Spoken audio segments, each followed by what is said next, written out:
Freedom versus captivity.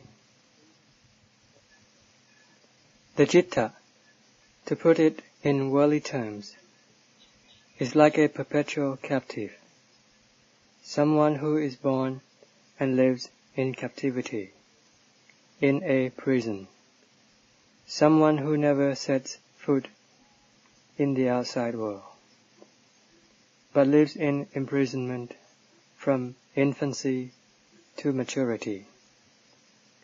As a result, he doesn't know about the things that lie outside his confinement. He only knows about the joy and sorrow inside the prison, but he can't see the happiness, the suffering, the freedom, the fun, and the pleasure that belongs to the outside world, nor the way how people out there socialize, how they come and go, and how they make their livelihood. What happens outside, he has no way of knowing, as he is continually confined from his birth to his dying day. This is an analogy. Alone by themselves, both the good times and bad times found in captivity has no profound impact, as there are no experiences of the world outside to contrast and compare with. For someone who has never gone out of the penal institution, there is no basis for judgment by which he can say, this is such and such, that is so and so.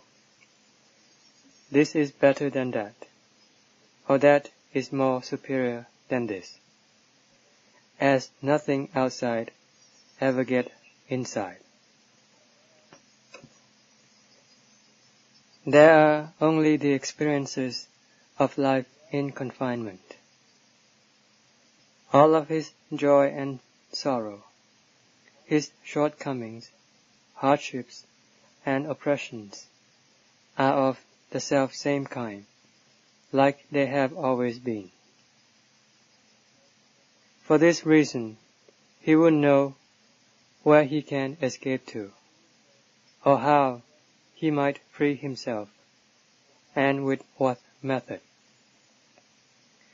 And even if he should be able to get outside, he would not know where to live, since he had always been locked up inside the prison, where he is always oppressed, subjugated, beaten up, and tortured, where he always lives in hunger, want, and destitution, and where his bed, his food, and all the living necessities of life are the kinds provided for an inmate. But still he manages to live with them, as he doesn't know what life is like outside. So he cannot compare them and judge as to which is happier to live in. Nor is he encouraged to seek for an exit that would lead him to the world outside.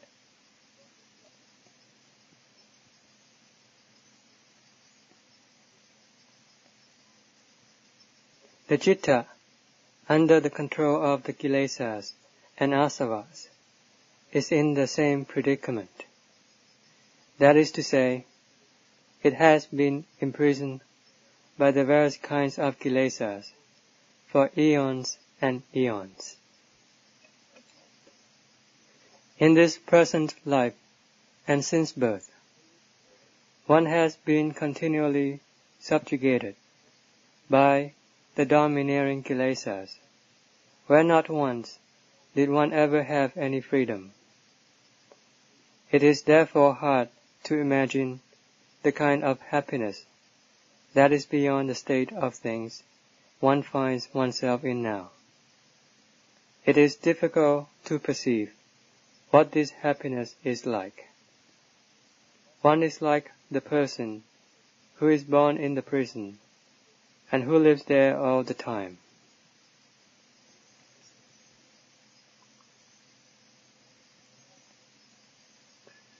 What is the world beyond like?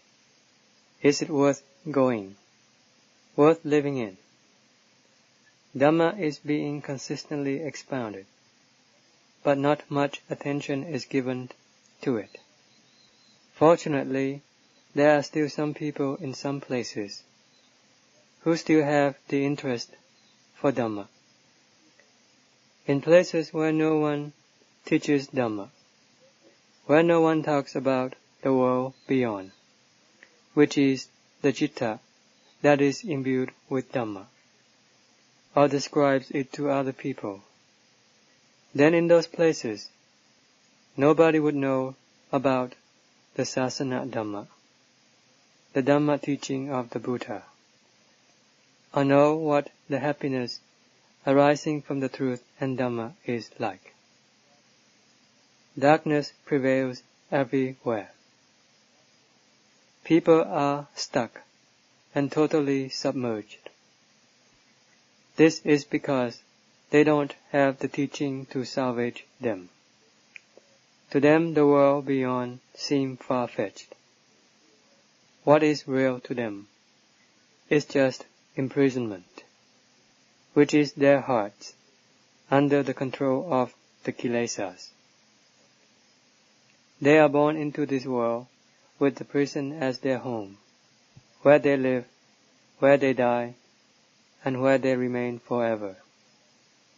Their hearts know not what can bring them the happiness and freedom that surpass what they have now.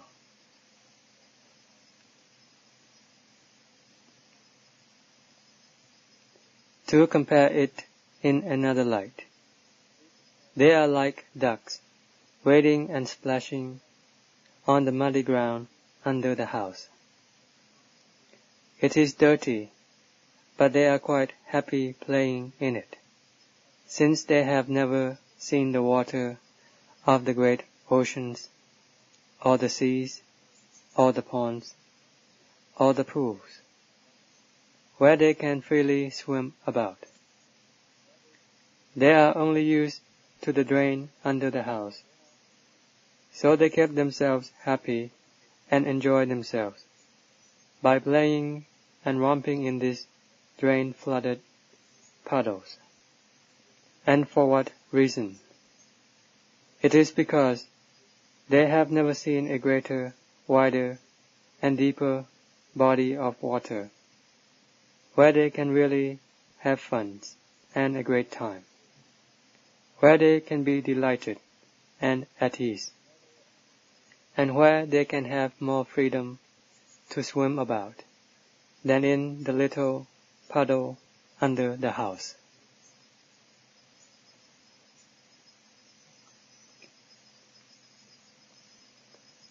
On the other hand, those ducks living along the wide and deep waterways are not like those living under the house. They have good times and the life of pleasure, playing and wading through the streams, the swamps, the creeks, and the ponds. They can follow their keepers wherever he goes, running along crisscrossing the lanes and pathways, going in flocks by the hundreds, by the thousands. These ducks are quite rather happy.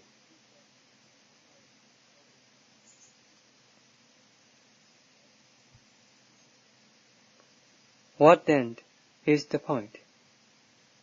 To bring it home, the parallel here is the Citta, which has never experienced any happiness or ease, or the joy and bliss arising from the truth and Dhamma. It is similar to those ducks playing under the house, and those frolicking along the ditches and in the swamps. We are now happy and cheerful, due to the influence and manipulation of the Kilesas. But this kind of well-being is likened to that of an inmate in a prison.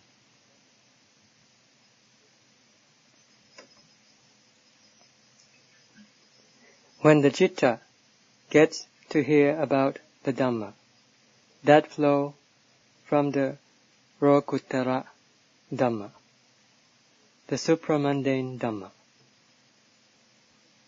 it would be enraptured, satisfied, and become interested.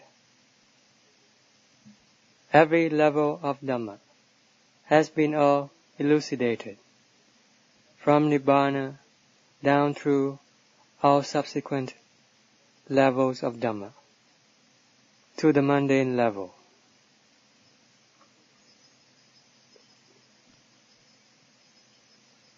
There are still some people who have the Upanisaya, the inherent potential for Dhamma, and who are interested in the world beyond, and the bliss transcending that they are now experiencing.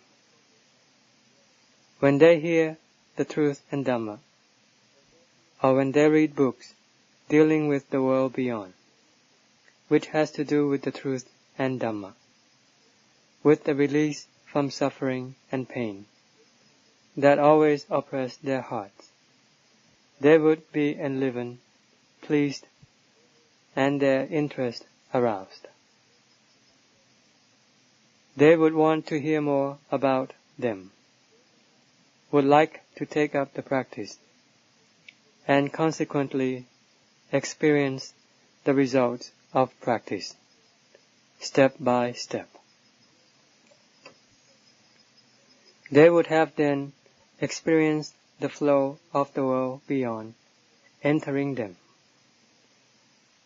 be aroused to strive to escape from the oppressions and subjugation within their hearts, which is similar to being a captive within the prison.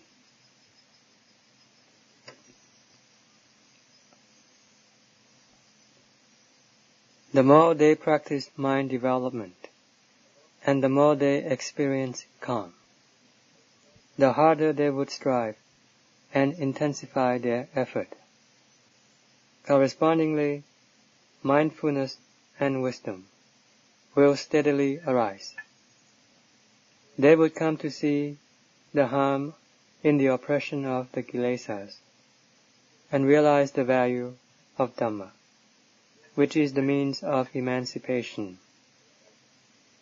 The more they manage to set themselves free, the more their hearts would experience bliss and release, which in turn helps to strengthen their faith tremendously, as well as precipitating their diligence, devotion, and endurance. The mindfulness and wisdom that had previously laid submerged would now return to life, to reflect, meditate, and investigate.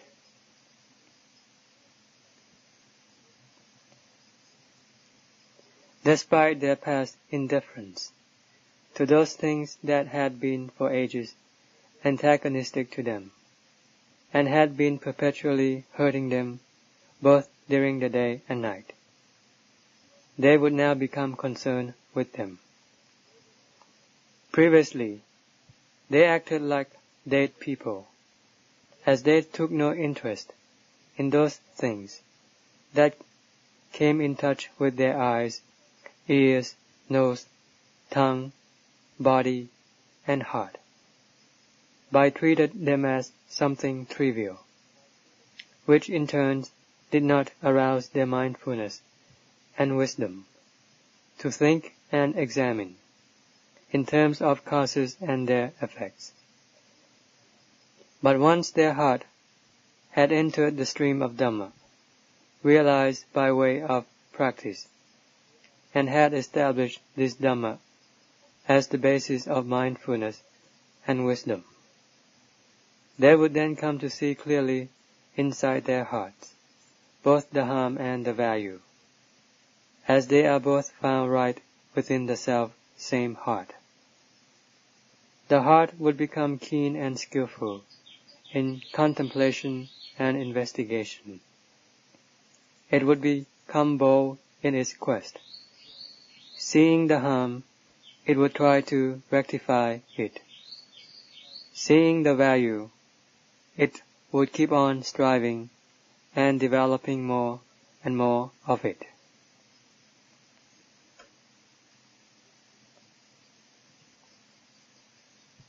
This is the way how the Citta steadily liberates itself from oppression and control, which is its inner prison.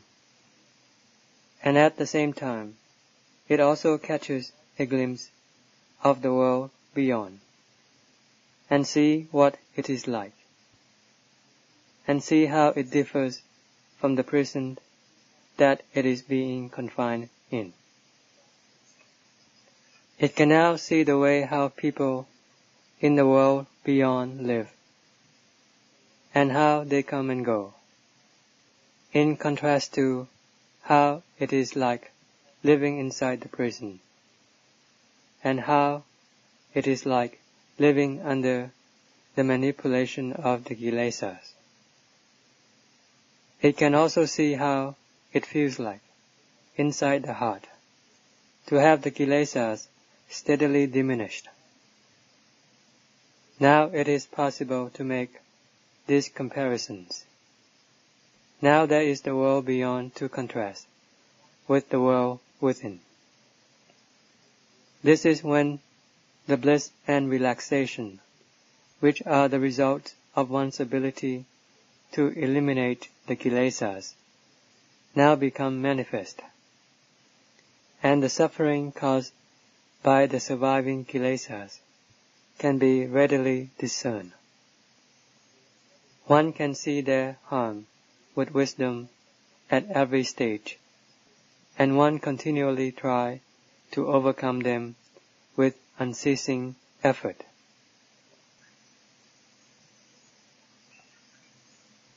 This is the time when mindfulness, wisdom, faith, and energy mobilize and set out on the warpath. It is the time when one sees both the world beyond, which is the removal of the Kilesas from the heart, and the inner world, which is being perpetually oppressed by the Kilesas. Previously, one did not know what to use as the basis of comparison, as one had not known or seen. Since birth, one had always been submerged in suffering and torment. As far as the bliss from the world beyond, which is the happiness from the truth and Dhamma, is concerned, one had never experienced. The kind of joy that one experiences is the kind that is inherent with suffering, which lies in wait to quietly strike and obliterate that happiness without giving any warning ahead of time. But now one knows and sees some of the extra-mundane bliss coming from the world beyond, and belonging to one whose heart is imbued with Dhamma. One also sees the joy of captivity, which is the joy under the sway of the Kilesas, as well as seeing the suffering under the power of the Kilesas. This is knowing them with absolute clarity within one's heart, with one's own mindfulness and wisdom. One sees the bliss arising from the world beyond, which is the stream of Dhamma that suffuses the heart true and true. And then one uses it as the basis of comparison. One sees both the world beyond and the world within, seeing both the merit and the vanity. By comparing them, one begins to understand them more, as well as becoming more diligent and enduring. One will come to the point when one would contend and overcome, uprooting and removing these oppressive Kilesas, as soon as one encountered them with the power of mindfulness and wisdom, supported by one's strenuous effort.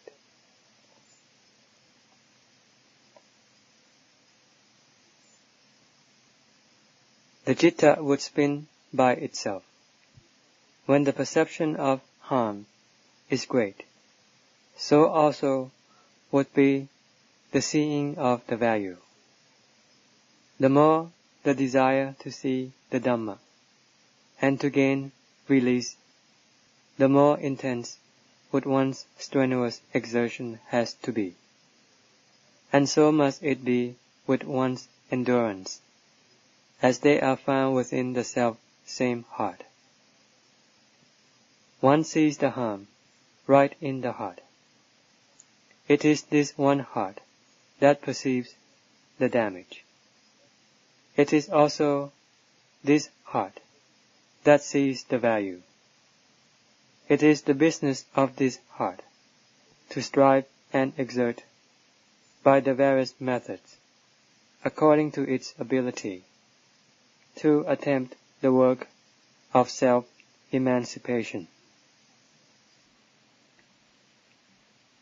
Consequently, all the factors that serve as the instruments and support for the citta, like one's diligent effort, would all spring up at the same time. Hence, sattha, the belief in the path and fruit, and the faith in the realm free of dukkha. Viriya, the strenuous exertion that steadily lead on to liberation. Khanti, the endurance needed to put up with the struggle and ensure accomplishment, would altogether arise. It is likewise with mindfulness and wisdom that is used in contemplation and reasoning along the line of right and wrong, would immediately follow suit. To describe it according to the teaching of the Dhamma principles, this is called Magga Samangi, the gradual convergence of all these factors into the one heart. What collect together? They are right view, right thought, right speech, right action, through to right samadhi. They all converge into this one citta and nowhere else. Samma kammanta, right action, consists of walking practice and sitting in meditation. Samma kammanta is right action. Now that the heart has gone inside, one now enters the subtle level of practice. The citta now attains to Magga Samangi, which is the convergence of the path factors into the one heart. Right view and right thought are the factors of wisdom, which continually probe and examine the nature of the elements and aggregates, and about all the other phenomena that arise and cease, concerning good and evil, past and future, that appear in or come in contact with the heart. Mindfulness and wisdom would strike and obliterate all of them without wasting any time. Samma kammanta, the right action dealing with the body, is the effort applied in sitting in meditation or walking practice, which are the exertions to remove the Kilesas in various postures. That which deals with the heart is viriya, the effort applied in the heart. Right speech is to talk about the truth and Dhamma, to converse about the Saleka Dhamma, the Dhamma that purify and cleanse all the Kilesas and Asavas from the heart. This is to talk about the way how to totally eliminate all the Kilesas. This is right speech. What is right livelihood? To take objects that are antagonistic to the Citta into the heart and use them as the heart's nutriment is wrong livelihood, as they are inimical to the Citta. The Citta would become depressed. They are not wholesome and will precipitate suffering inside the heart. The nature of this suffering corresponds directly with the subtleties of the Citta. This kind of livelihood is a poison and must be immediately corrected. The kind of thoughts suitable and nutritious for the Citta are those which accords with Dhamma, which brings joy, happiness, and ease, calm and peace. This is the way of right livelihood. For the Citta, it is by way of practicing Dhamma, going up level by level. For the body, it is by way of food, which each Buddhist follower would have to provide himself with, by the various means of livelihood, depending on his own occupation or vocation. Samma vayama, right effort. Where do we apply this effort? We already know this. The Lord exhorted us 4 points where we should concentrate our effort in. Strive in preventing evil from arising within ourselves. Try to let go entirely of those evils already accumulated. In guarding evils, we have to do it with sati. Use this sati to carefully watch and forestall evil by vigilantly look after the Citta, which tend to imagine in ways that will gather all the dukkha and misery into the heart. Thinking and imagining about unwholesome things are the works of samudaya, the cause of dukkha. So we must carefully guard it. Don't be negligent. Strive in steadily developing and accumulating wholesome states and wisdom, and try to care for and promote the growth of these wholesome states, not allowing them to degenerate. These 4 right ways to exert ourselves are found right within us. Samma sati is to look inside our heart and its various activities. To recollect and be aware is to be constantly attentive. If those things that come in contact with the eyes, ears, nose, tongue and body do not enter the heart, where else could they go? The heart is a vast expanse that at all times receive and perceive all the various kinds of phenomena, both good and evil. Panya reasons and analyzes. Sati continually guards the heart and observes all the things both good and bad, that involve the heart.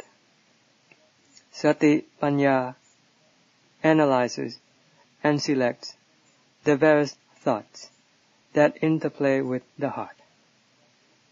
The Citta, or to be precise, Panya, will immediately reject and eliminate those thoughts that do not accord with Dhamma. Samma Samadhi is the sustained meditation practice for the calming of the Kilesas, for the sake of firmness and stability, that results in peace and coolness of heart. This is the true way of resting the heart, where it is totally devoid of any agitating and disturbing thoughts. This is one aspect. Entering into Samadhi is a way of resting the Citta and fortify the strength of Panya for further work of investigation.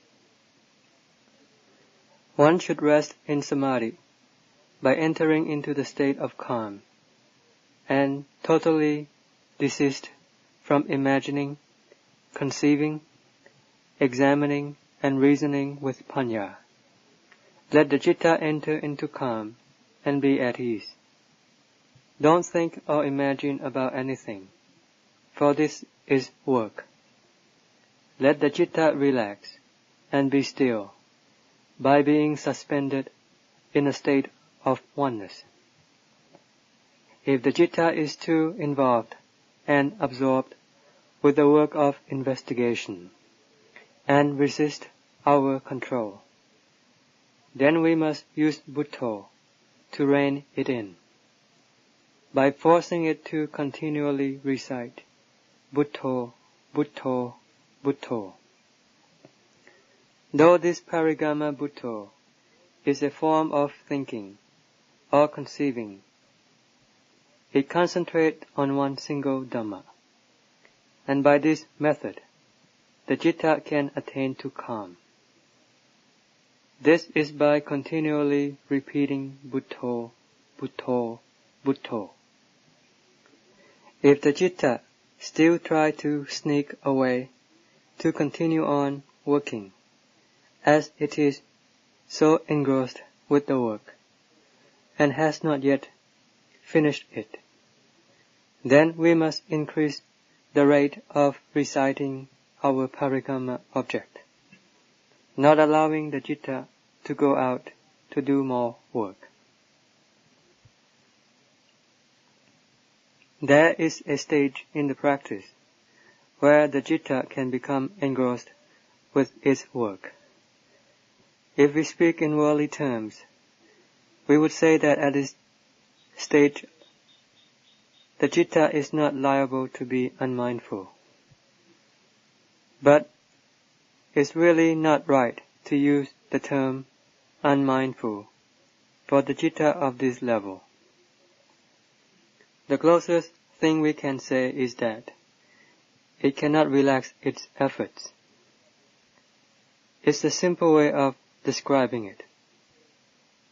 The Citta just cannot stop, but jump right into the work. At this point, we have to concentrate our efforts in reciting the Parigama object, forcing the Citta to remain with one particular object, in this case with Buddho, as a way of stilling the Citta. Keep on continually repeating Buddho, Buddho, Buddho, as fast as we can. Then Buddho and the Citta will merge into one, and consequently, the heart would become still. Once it has calmed down, then it will be blissful and will entirely lay down the work. The heart will then become cool. This is right Samadhi. When we rest, this is how we should rest.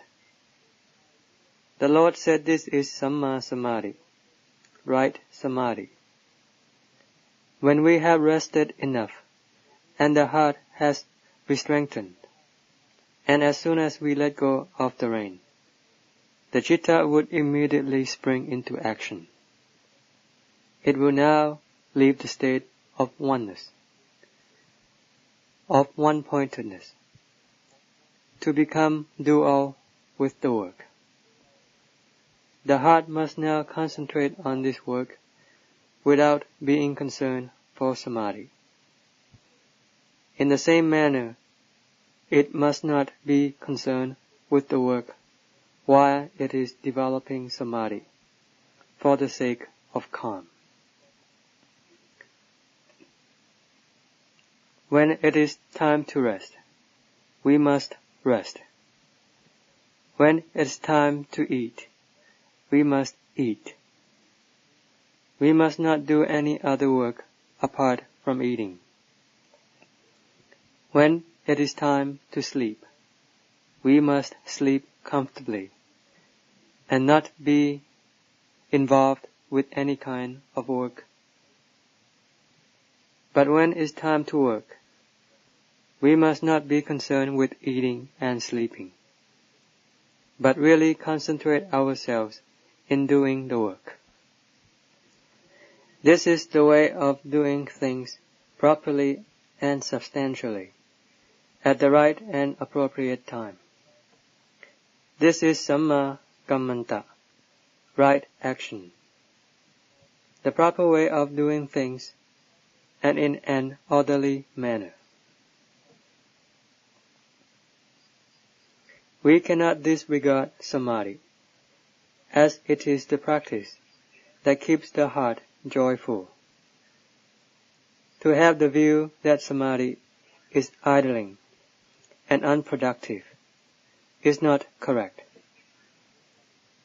If we are addicted to samadhi and refuse to do any work, this is not correct either, and must be told so that we can give up this habit and start doing some work.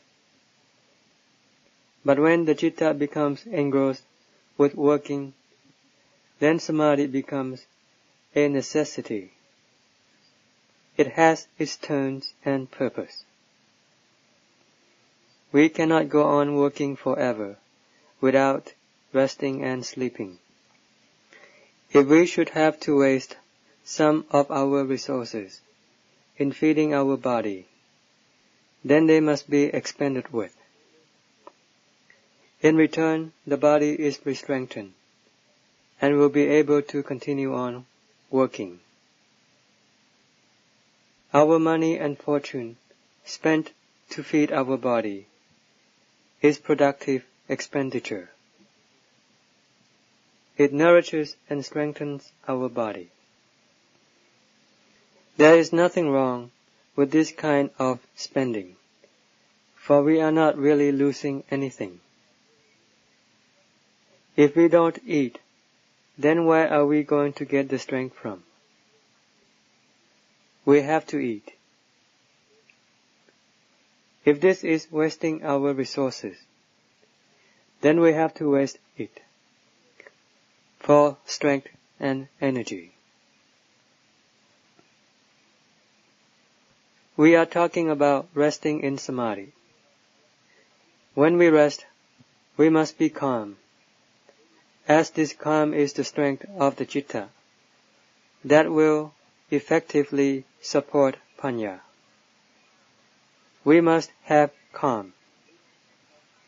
If there isn't any calm, but a continued functioning of panya, then it's similar to a knife that is never sharpened with a grindstone.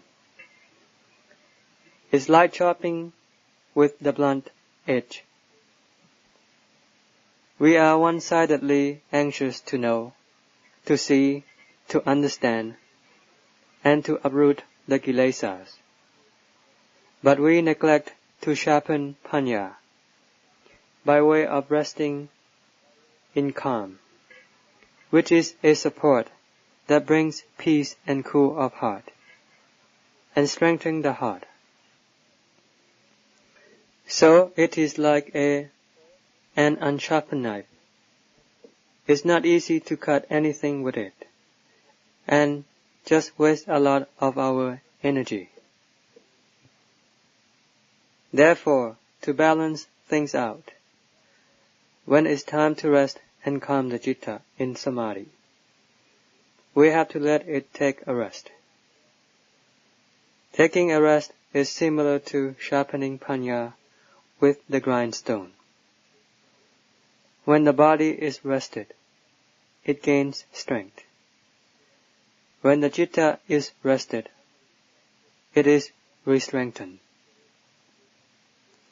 Once having rested, the citta is like a well-sharpened knife. Now back to the self-same question. Self-same panya. Self-same person who does the investigation. As soon as he tackles this question, it would now be easily solved.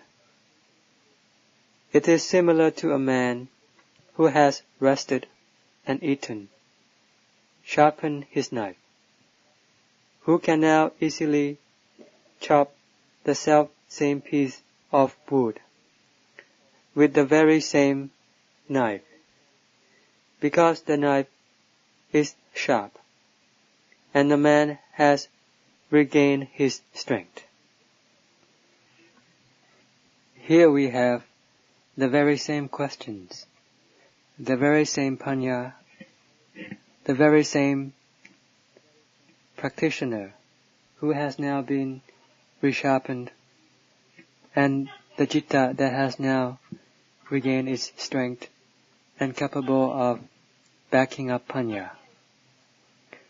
The question is now easily solved. A great contrast to when we haven't rested in samadhi. Hence, the practices of samadhi and panya are interrelated. They take their turns. When it's time to do samadhi, we better do it. When it's time to investigate with panya at its fullest capacity, then do it fully. When it's time to rest, then take a total rest. But they must be done at a different time. Don't let them interfere with each other. For example, while we are investigating with panya, don't be concerned with samadhi, and vice versa. This is not correct. We should really lay down one thing, and really exert ourselves on the other thing. Concentrate on just one practice at a time. This is correct and proper. Samma samadhi should therefore be practiced in this manner. The Kilesas oppress the heart. The citta is like a prisoner. It is at all times overshadowed by the Kilesa and asava, and had always been manipulated and harassed by them from the time we were born. As panya steadily extracts the Kilesa, the heart becomes increasingly brighter. It is burdened citta, the result of the removal of harmful and filthy things, is a gain. We can see its value. Then we continue on investigating. Precisely, where are the Kilesas and where are birth and existence? They are right within this one heart. All other things are their branches and divisions, going out by way of the eyes, ears, nose, tongue, and body. But the real core, is in the heart. When we investigate, all these things will steadily gather into the Citta. Is nothing but this very Citta that turns and revolves, the one that leads us to be born and die. What is the cause of this? It is due to the origin of these Kilesas embedded in the heart. When we have investigated and analyzed with sati panya until seeing clearly, then we will progressively cut them off and draw inward until arriving at the Citta, the chief culprit, and avijja, the critical determinant, the origin of vata inside the heart. We must keep on differentiating and investigating until the notions that this is so and that is such and such are totally vanished. Concentrate on investigating at the Citta in the same manner we investigate all the other sabhava dhammas. Though the heart may be extremely bright, we have to realize that this is a temporary abode, in which we are not yet capable of smashing it into pieces with our investigation. We must not forget that this marvelous Citta is the real avijja. We must take it as the target or object of investigation. Should this one dissolve away in such a manner that nothing remains, not even the knowing, or should the one who knows be annihilated along with it, then let's get to know this. We investigate to find out the truth and to know the truth. So we must get right down to the basis of cause and effect, right down to the truth of everything. Should anything be exterminated, let it be so. Finally, should the one who knows, who is doing this investigation, become extinct, along with all the other things, then let us know this with our sati panya.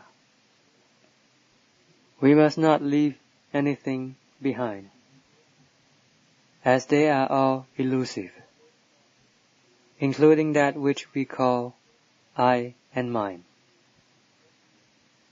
Investigate into the truth of all these things. What remains after the Kilesa and avijja are totally exterminated is that which transcends the reach of samadhi. The Lord called this the pure Citta,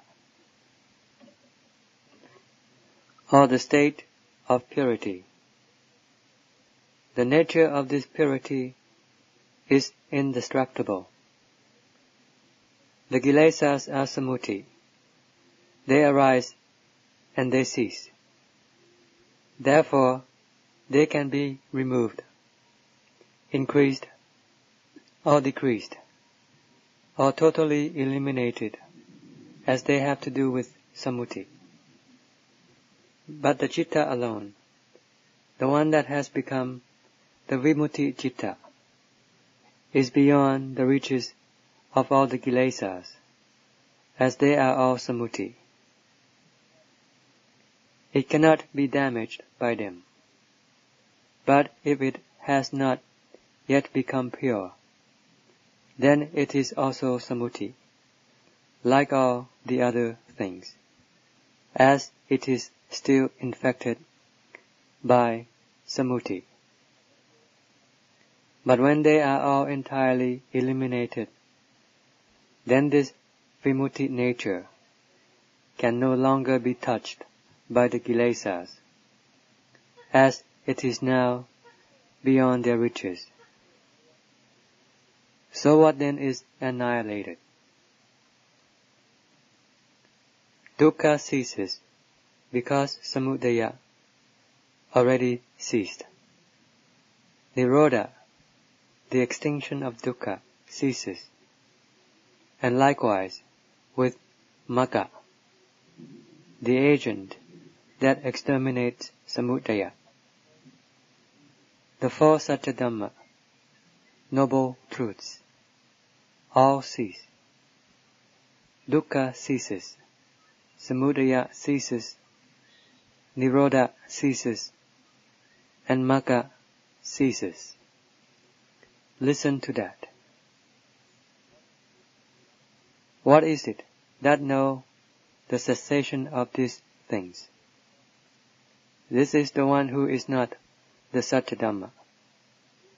This one transcends the Satya Dhamma. The investigation of the Satya Dhamma is solely for this particular one. Once having got to this real thing, the four Satya Dhamma then has fulfilled its duty or purpose. There would be no need for more work of purification, correction, or emancipation. Panya has completed its task. We can now let go of panya. No longer do we have to have any disciplines. Our weapons of sati and panya are no longer needed. Once the battle is over and all the enemies eliminated, what remains? It is nothing but the state of purity. The Lord Buddha taught Dhamma to the world with this purity. The Dhamma teaching arises from this nature. The substance of this teaching must deal with dukkha, samudaya, nirodha, and magga, as all these things involve the citta.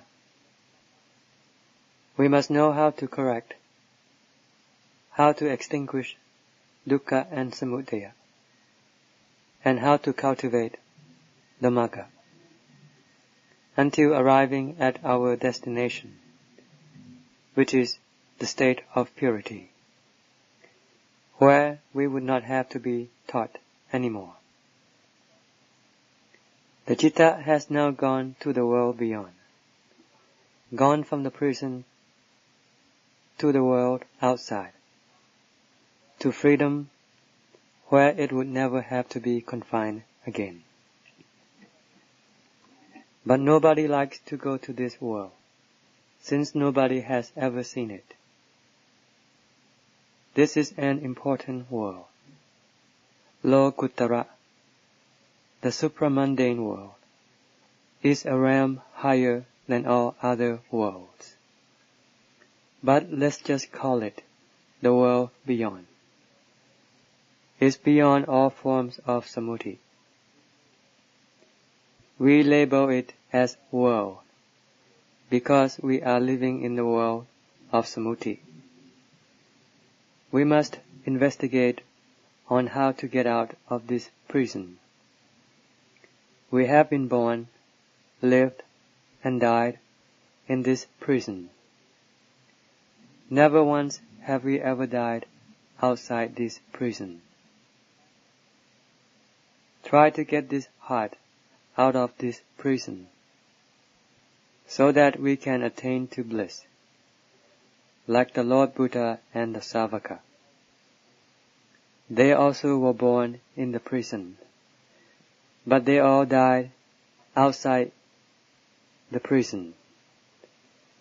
They all died in the world beyond. They did not die in this confined world.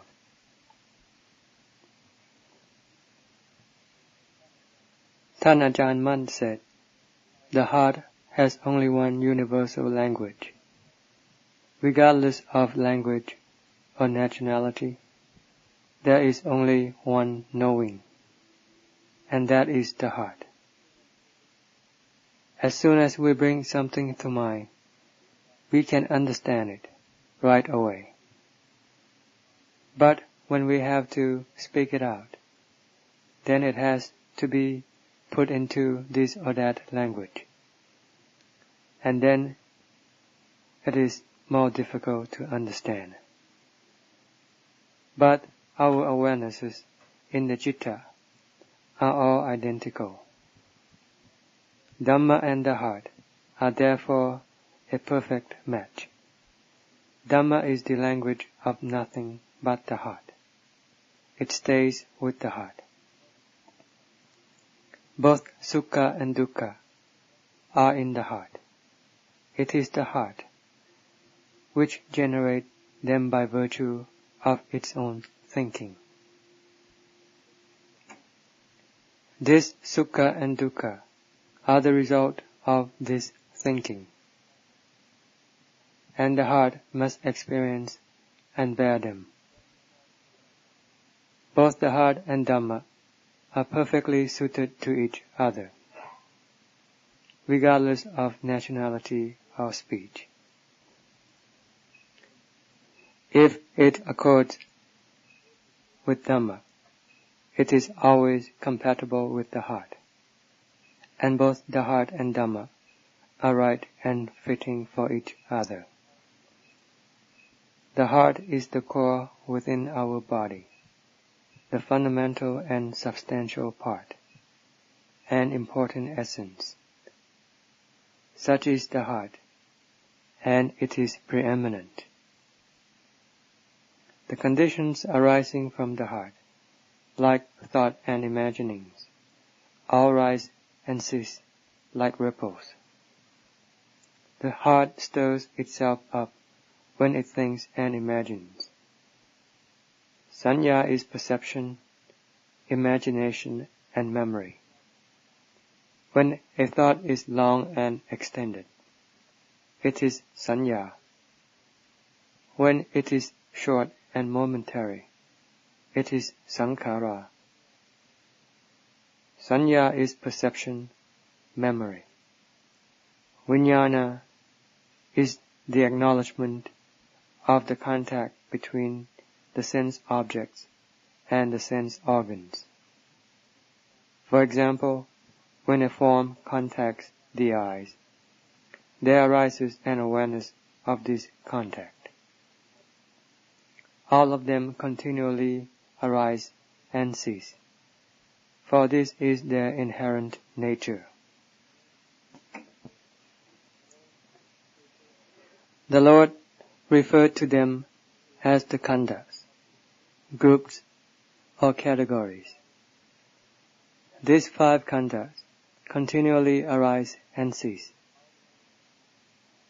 All the arahants have khandhas just like ordinary people, with the difference that their khandhas are pure and free from the domineering Kilesas, which direct the heart to think and imagine.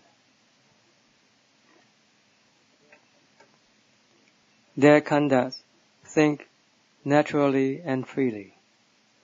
This type of citta is not manipulated to think and imagine, like the citta of ordinary people. Speaking comparatively, the khandhas of ordinary people are like those of a prisoner, who is continually controlled and manipulated. All his thoughts, imaginings, and perceptions are manipulated. They are being directed to think about this or imagine about that, or to perceive in this or that fashion. In other words, the Kilesas are the master that manipulate the khandhas to function. This is not true for the Arahants. When they imagine, they do it naturally. As soon as they imagine, this imagination ceases right away. There is no agent to keep the citta going, and no agent to weigh it down. There is nothing to control it, in contrast to the khandhas under the sway of the Kilesas, and have the Kilesas as their master. So in this respect, the cittas are different, although their true natures are all the same.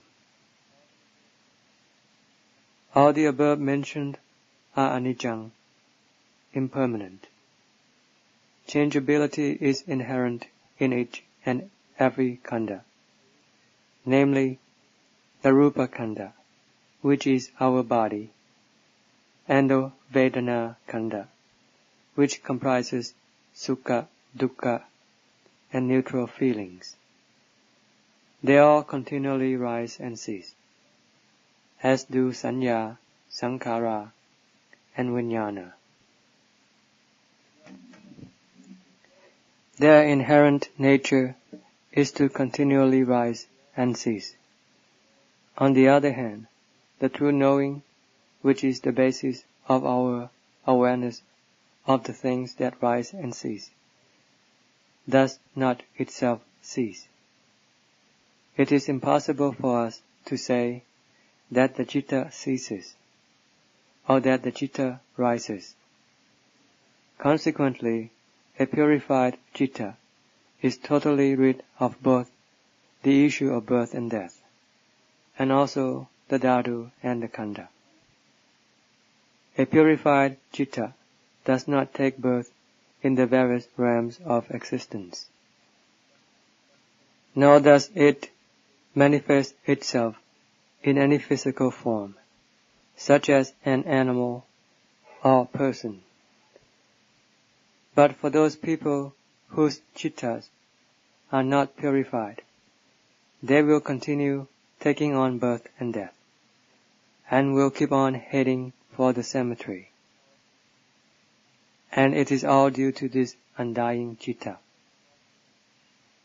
Therefore the Lord Buddha taught Dhamma to the world, especially the world of humans, because we are the ones capable of knowing about good and evil, about what is wholesome and unwholesome, about what is beneficial and harmful, and about the way of correction, alteration, and cultivation. We are the ones who can comprehend the language that he used to teach the Dhamma. Therefore, teaching the human world was the first priority, and took precedence over the other worlds, so that we may try to modify and correct the things that we see to be useless and harmful, and remove them from our heart, body, and speech. He also taught us to develop and cultivate goodness, to promote the growth of existing virtue, and to bring about new wholesome states. We are to keep on maintaining and nourishing the good already accumulated, to use this to nurture the heart, to provide it with coolness, peace, and happiness, to equip it with a basis of Dhamma and goodness. Should it depart from the existing dhatu khandha and go on to a different birth and existence, the citta that is constantly being nourished by good and virtue will be a good citta. It will proceed to a good state, and if it is born again, it will go to a good birth, live a good life, always be happy, and eventually be able to transcend the wheel of existence. This is made possible by the support of its faculty, power, potential, and virtue, all gradually and continually built up in the past. For example, yesterday is today's past. Today is tomorrow's past. They all are days which we spent developing wholesome states that will powerfully strengthen and support the citta, which will eventually pass beyond. Vimutti is birth and death, and covers even the most subtle and tranquil realms of existence. Those who have absolutely passed beyond the realm of rebirth, like the cittas of the Arahants and the Lord Buddha, are devoid of Vimutti. Concerning this subject, there is the story of the Venerable Wangisa. Ever since he had been a layman, he was an expert in seeing the cittas of the dead, and where they may have ended up. He could do it with the citta of anybody. I wouldn't really call him a fortune teller, more just an expert in the occult. When people brought the skull of a departed one to him, he would tap on it a few times. He would then concentrate his mind and would know the rebirth of this particular citta. He could tell if it was reborn as a being in hell, or went to heaven, or was born subhuman as a preta, or as a ghost. He could tell it all, as long as he was given the skull of the deceased. When he heard from his friends that the Lord Buddha was much more accomplished than himself, he became interested in acquiring more knowledge, and so went to see the Lord Buddha to learn more about his branch of knowledge. When he met the Lord Buddha, he was given the skull of an arahant, and was told, "Try this, see where this one has gone." He tapped and listened, but there was silence. Again he tapped and listened. Again there was silence. He meditated on it, but still silence. Contemplated again, still silence. He was unable to discern where the former possessor of this skull had gone to. When he was at the end of his wits, he frankly confessed, "I really don't know where this one has gone to." At the outset, the Venerable Wangisa thought himself brilliant and clever, and so he went to challenge the Lord Buddha. This was before becoming his disciple. He was given the skull of an arahant to do his tapping, and at this point he got stuck. He now wanted to take up the learning, because now he could become incredibly great. As it happened, he asked the Lord Buddha to be his teacher. Thus the Lord Buddha taught him the knowledge and the way, namely, the knowledge of Dhamma. He then constantly practiced and developed until he attained his goal and became an arahant. Thereafter he was no longer interested in tapping anyone's skull, apart from his own. When he knew clearly and penetratively, he was rid of all problems. This is the correct way to tap a head. Here we are referring to the citta which doesn't take rebirth. Despite his expertise, the Venerable Wangisa was unable to know where a purified one had gone to take up new birth. A purified citta has no rebirth. Consider the Venerable Godika. Here is another valuable lesson.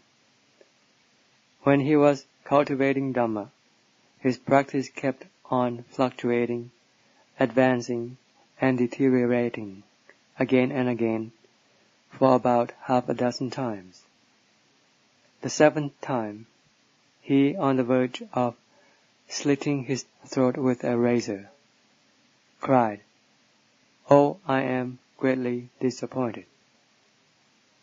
But he was able to gather his senses. He continued contemplating Dhamma, and finally became an arahant. Of course, this is just a brief sketch of his story. When he passed away, all the great Maras came and sought for his departed citta. As we might say, they left no stone unturned, but were still unsuccessful in their search. Little did they know where he went to take birth again. The Lord Buddha said this to them: "In no way, either by digging, searching, investigating, or turning over the ground, would you find the departed citta of Godika, the son of the Tathagata, and an accomplished one. It is beyond the range and means of Vimutti, so how could you ever find it? It is beyond the ability of people with Kilesas to know the power of the Arahant's citta. Nobody in the realm of Vimutti can trace the whereabouts of the Arahant's citta, because they have already departed from Vimutti, even though their cittas are similar to ours. Try to investigate and see it for yourself. When we consistently and relentlessly cleanse our citta, which is now unstable, it will become increasingly subtle via this effort, and subsequently extremely subtle. Eventually this subtlety will all disappear, because it is Vimutti. Remaining is an immaculate nature comparable to pure gold, or the ultimate Dhamma, which we call the pure citta. Then our problems will all vanish, like those of the Arahants, for our citta is now as supreme as theirs, already gone beyond. This type of citta can be realized by both men and women. So far as the sexes are concerned, they are one form of Vimutti. The citta, however, is sexless. Men and women can be equally competent and skillful with Dhamma. They can attain to succeeding levels of Dhamma, all the way to Vimutti, freedom.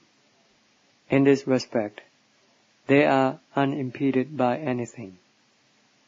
What we need are sufficient levels of skill, power, and vasana, virtue accumulated in the past, because this will enable us to cross over. Therefore, we must try to train and develop our citta. At very least, we should try for the state of calm and coolness.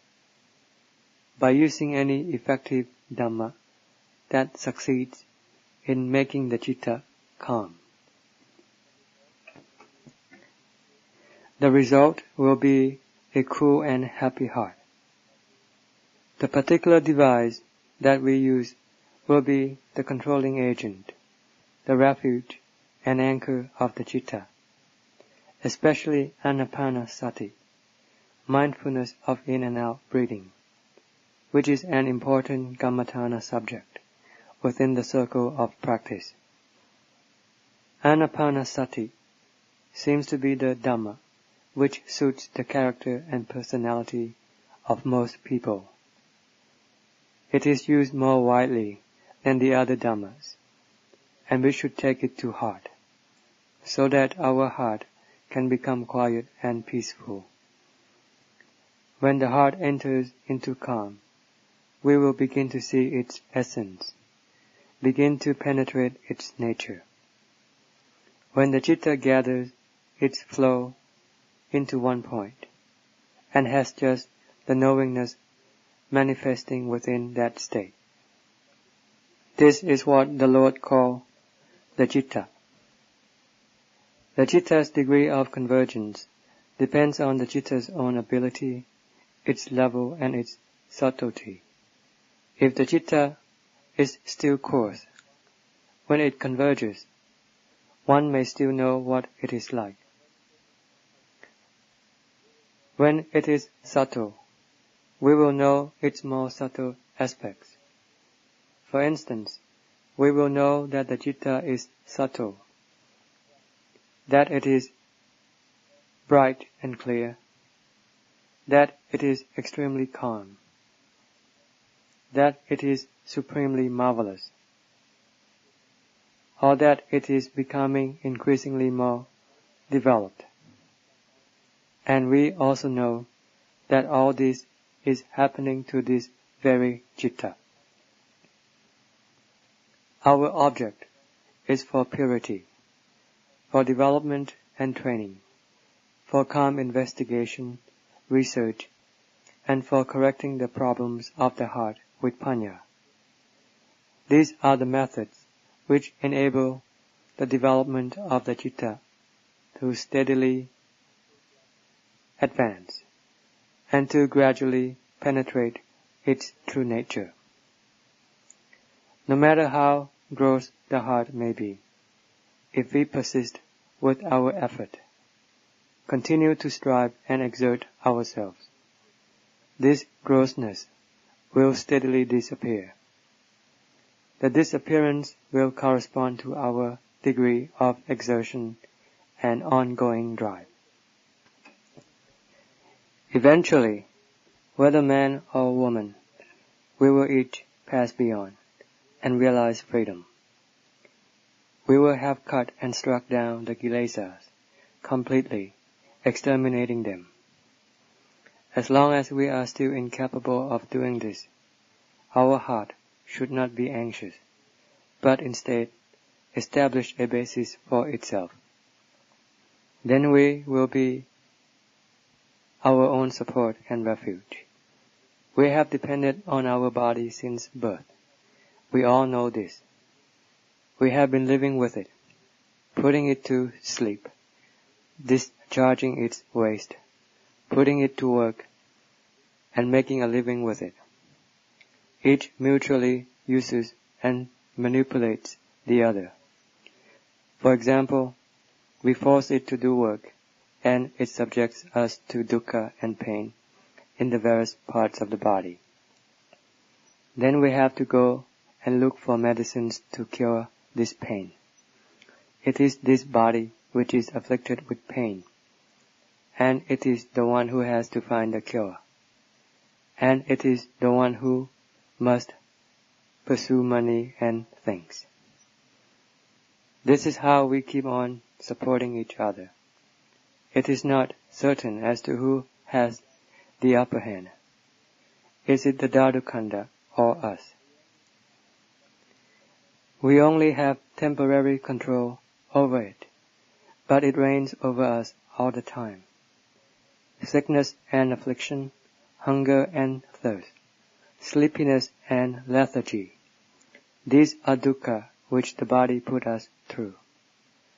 It has complete control of us, and we possess very little control over it. So when the time is right to force it to practice bhavana, we must really do it. When the dhatu khandha is healthy and normal, we can exert in our practice at any intensity. But when the dhatu khandha is afflicted, unhealthy, and abnormal, we must know what it can handle. But the exertion of the heart must go on, and must not be let to slip, because it is an essential undertaking. We have depended on this body for ages. Now that it is ailing and malfunctioning, we should face facts. We should know its capacity for work, because we are its possessor. We have to reduce and relax accordingly. The heart, however, is not afflicted as the body is. Therefore, it should intensify its internal exertion, so that it doesn't miss out on the benefit to be gained. We must develop a principle for the heart. While we live with a basis. When we die with a basis. Wherever we take birth, we should live with a sound principle that keeps us happy and contented. The goodness and virtue which we look forward to should not be allowed to go astray. We should always have things that bring us satisfaction and contentment. This will accord with our practice for the development of good and virtue. That is, the happiness sought by all people, and which people are never satiated with. Such is the nature of happiness, always wanted in any form, especially the heart's happiness arising from cultivating good and virtue, as from the practice of bhavana. Such happiness is the core, the important essence of the heart. We should therefore cultivate it while the dhatu khandha lives. Once we reach the end of life, development will be beyond our capacity. However much or little we have achieved, we must stop at that time. Then we are laid off and retired from our job to await its result in the next stage, over there in the next life, over there. We should do whatever we can. If we can pass beyond and realize freedom, then all our problems and troubles will be entirely taken care of. Nothing to bother and involve us anymore. Here we are talking about the citta, which is preeminent, and which can lead us to good or evil, happiness or suffering. Nothing but the citta can produce these things. Karma and its result are both in the citta. The citta is their creator. It makes no difference whether we remember them or not. And because karma's agent is in the heart, its consequences cannot be blocked. It is deeply rooted in the citta. We must accept the consequences of our karma, but we shouldn't blame anyone else. What we did is already done. Why blame anything? When we write with our hand, we must use our own hand to rub it out. We should accept it like a sportsman. Such is the way with karma. When we have realized freedom, then all our troubles will disappear. End of Desana.